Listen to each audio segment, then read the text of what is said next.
Hello, welcome back to my channel. Thank you very much for watching. My name is Sian and today I've got for you my top 5 ways to save money on Amazon.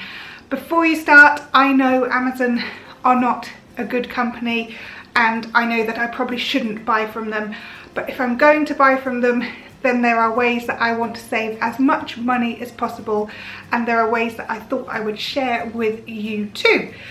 So first up, this is quite a basic one, and it's something that I do, and maybe it's something you don't have time to do.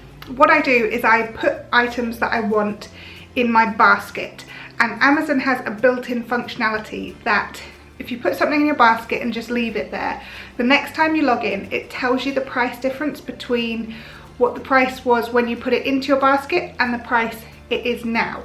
So you can see whether that price has gone up or down. Same if you put it into a list, but it's not quite, it doesn't work quite as well, I don't find, if you pop it into a list. So I tend to put anything I really want to buy relatively soon into my basket, and I watch it, and I watch it like a hawk, and often things go down, down, down, down, down, then slowly start creeping up, especially if it's something that you've bought in the past and you know you got it a lot cheaper. Chuck it in your basket. If you're not worried about when it comes, or if you're not in a rush to get it, then you just keep an eye on it. I probably log in every 2 to 3 days, just generally, and see kind of how that's going up and down. Which leads me on to number 2, which is a website called Camel. And I'll leave it in the description box below. This is a website which specifically tracks the prices of everything sold on Amazon.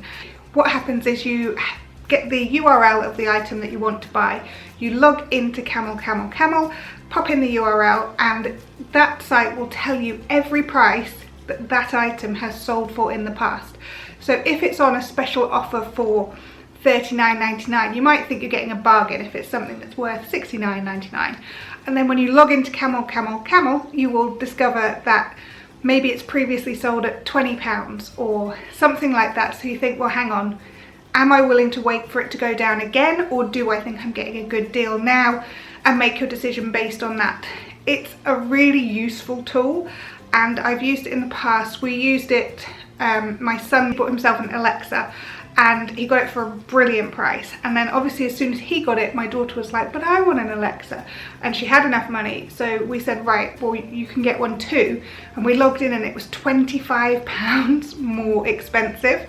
So I was just like, no, we are waiting for this to come down. Obviously she wasn't quite so keen on waiting for something to come down in price on Amazon, but it did come down, and it came down to, I think it was like £5 more than my son had paid, but actually it had fluctuated around that, and he did get a really, really good price.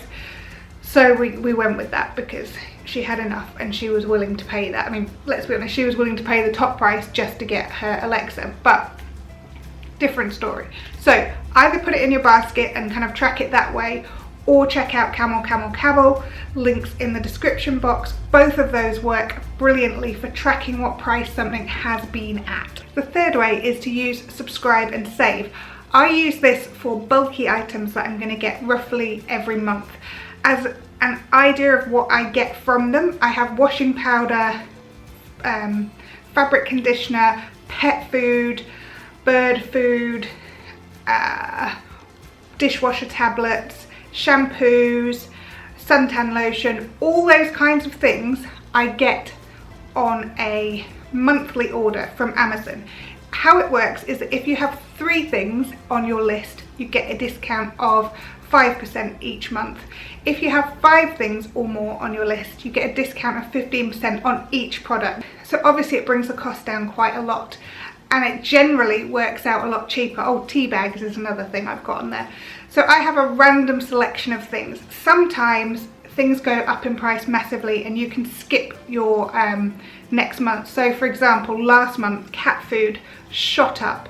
I think it was a supply demand thing in lockdown, so we just said, right, we can't afford to get, I think it was like £37 and it's normally 22-ish pounds. And I was like, right, I'm not spending that much on cat food. So we skipped it to the next month.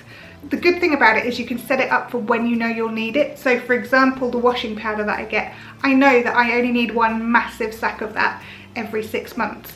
so it's set up to recur every 6 months, and I can check it kind of month to month. If I need it sooner, I can bring it forward. If I don't need it, I can skip it.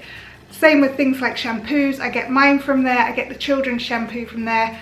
We were having trouble kind of sourcing things through lockdown, so I made sure I ordered them from there. And again, things like tea bags, they've stopped selling in our local supermarket, the brand that we get, and I could get them on there. So those were kind of my reasonings behind that.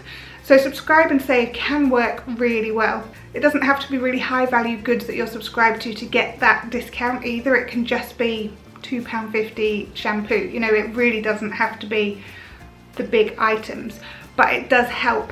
Certainly for me with things like the pet food, I can't get it anywhere else cheaper than I'm getting it on Subscribe and Save.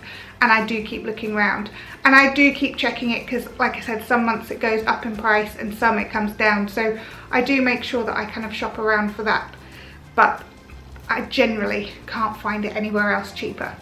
Number 4, check out Amazon's lightning deals.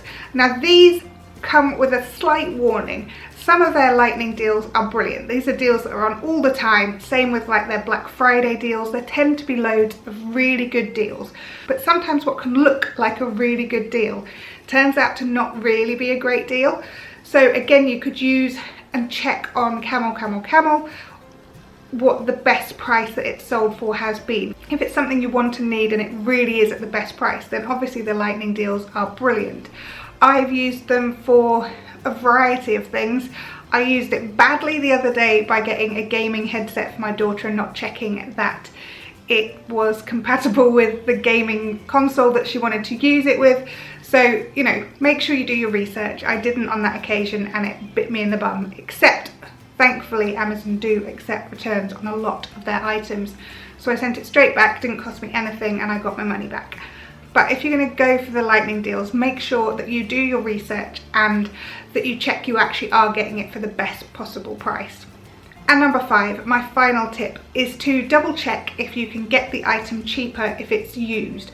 And obviously this isn't ideal for a lot of products, but things like books, it's quite good. If you really want a book but you can't afford £9.99 or whatever, just check if they're being sold by any other sellers.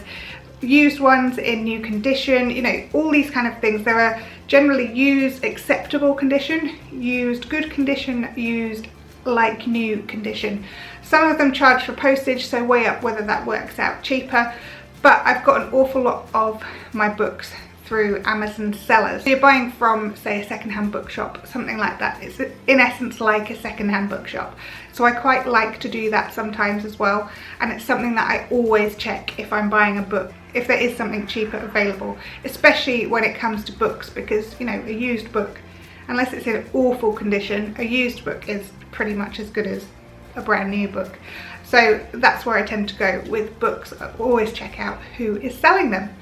Obviously that doesn't completely tie in with like a no buy year and things, but you're still going to need to buy some things like cat food, dog food coming up, you know, things like that, shampoo for kids and for myself. You still need to buy certain things. So it's ways of saving money buying your regular things basically, but obviously they can also help if you're purchasing something. You might well not be doing a no buy year. If you're purchasing something just for yourself for the future, I would definitely recommend checking out those various ways. I don't mind waiting and I don't mind researching. Obviously if you do mind, then just check out the websites that can do all that research and things for you. I would love to know if you've got any other tips for ways to save money when you buy from Amazon. Let me know if you do, and I will see you again soon. All right, bye.